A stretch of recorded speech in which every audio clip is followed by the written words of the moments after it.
kan ini salah satu kabar gembira, experience atau testimoni dari lapangan.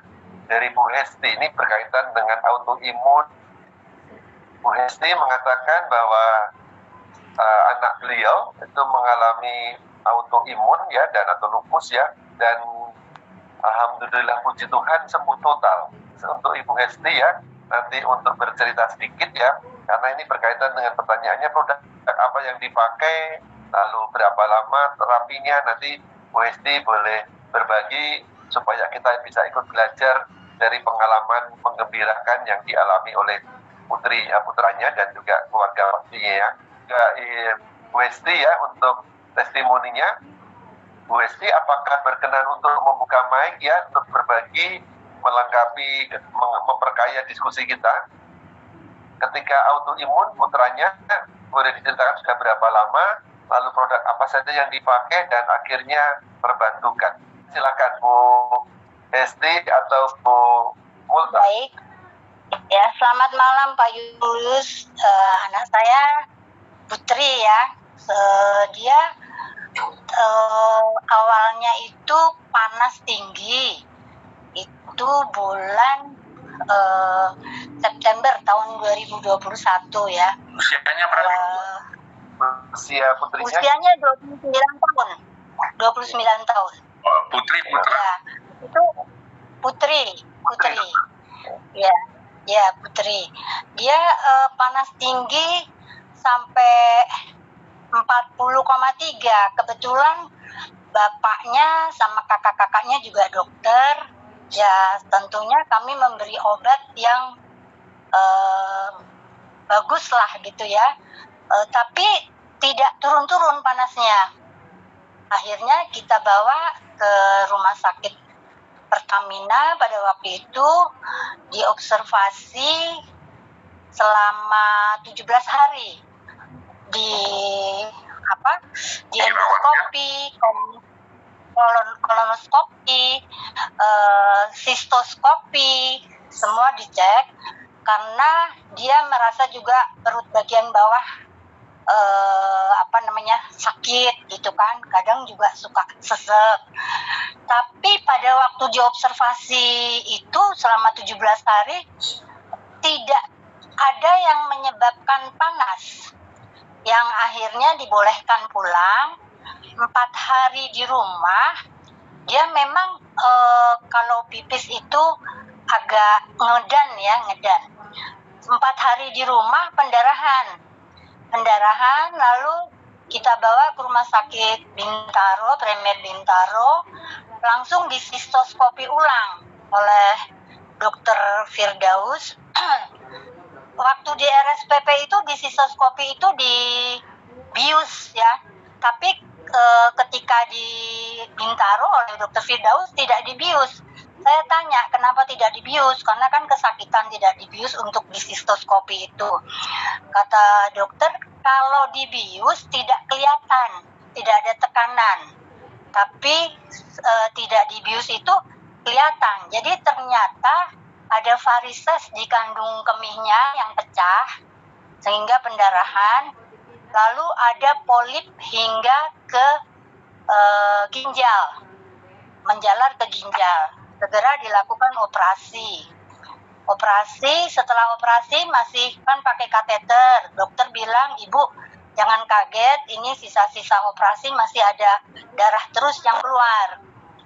Nah, tapi sementara itu panasnya masih terus. Dan ternyata juga resisten sama obat ya. Nah, saya tuh sampai udah bingung gitu kan, dia sementara itu HB-nya juga turun, harus ditransfusi dengan panas suhu seperti itu, tidak bisa dilakukan transfusi. Akhirnya, nah ini ada cerita lain sedikit ya dok ya, ada cerita lain sedikit. Awalnya saya ketemu transdermal ini, adik saya jantung, dia ringnya sudah 5, harus tambah ring 6. Nah, keadaannya udah ya sesek apa gitu ya, nggak bisa terlalu capek. Tapi mau dipasang yang ke-6 tidak bisa, harus di bypass. Nah, sambil menunggu jadwal bypass itu di Rumah Sakit Harapan kita, ada waktu itu dari Transdermal namanya Bu Lina ya, itu datang ke rumah adik saya, kebetulan temennya adik saya tuh baru main piano satu lagu aja udah ngos-ngosan. Nah, ditempelkan itu Transdermal itu 2 hari, adik saya terus enak, terus bisa nyupir. Nah, ketika jadwal di di bypass, dicek ulang, alhamdulillah sudah bagus, tidak perlu di bypass. Nah, adik saya jadi cerita sama temannya itu tentang anak saya. Lalu langsung saya dikirim Transdermal itu ke rumah sakit Bintaro, ditempel jam 5 sore, jam 5:04 itu ditempel PNG ya, jam 5:04 langsung panasnya turun jadi 37. Saya langsung lapor dokter, langsung bisa ditransfusi. Nah, diobservasi lagi tuh, dilihat langsung turun panas, lalu pendarahannya berhenti. Sejak itu tidak pernah ada lagi keluar darah. Tapi diobservasi 7 hari, kalau kita mau dilihat panasnya akan naik lagi enggak. Ternyata enggak, waktu itu boleh pulang. Tapi 2 hari di rumah, ada lagi tidak bisa pipis. Balik lagi ke rumah sakit, ternyata naik ke ginjal ya, urinnya itu 500 cc, pasang kateter lagi. Nah, pada waktu dirawat yang kedua itu, dia keluar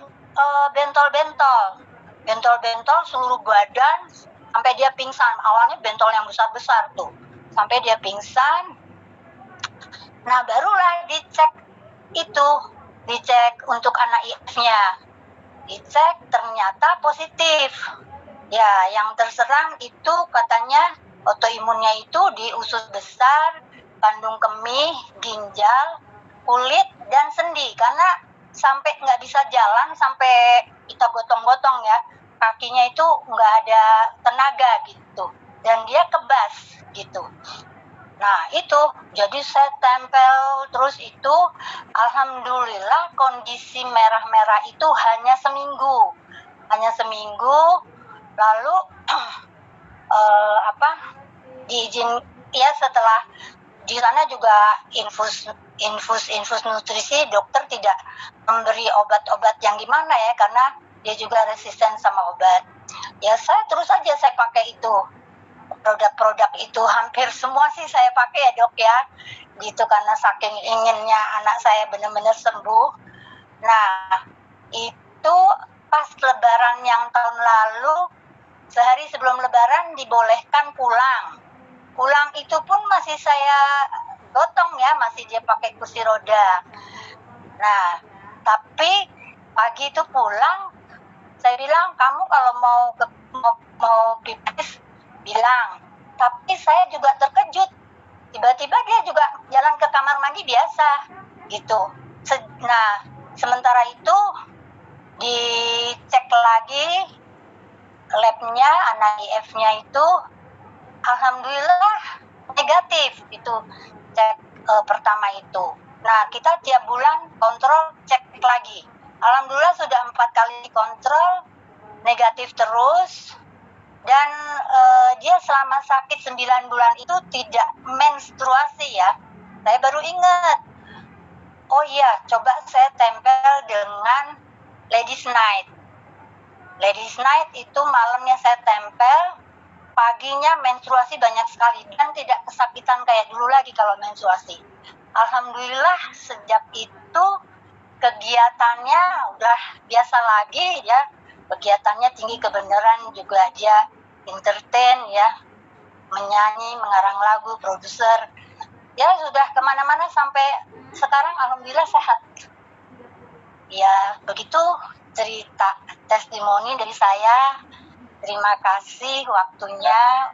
Ya, Bu Esti. Semoga bermanfaat. Amin. Terima kasih banyak dan saya doakan semoga putrinya jadi lebih sehat ya, Ibu ya. Amin. Terima kasih Pak Julius. Ya. Terima kasih. Silakan.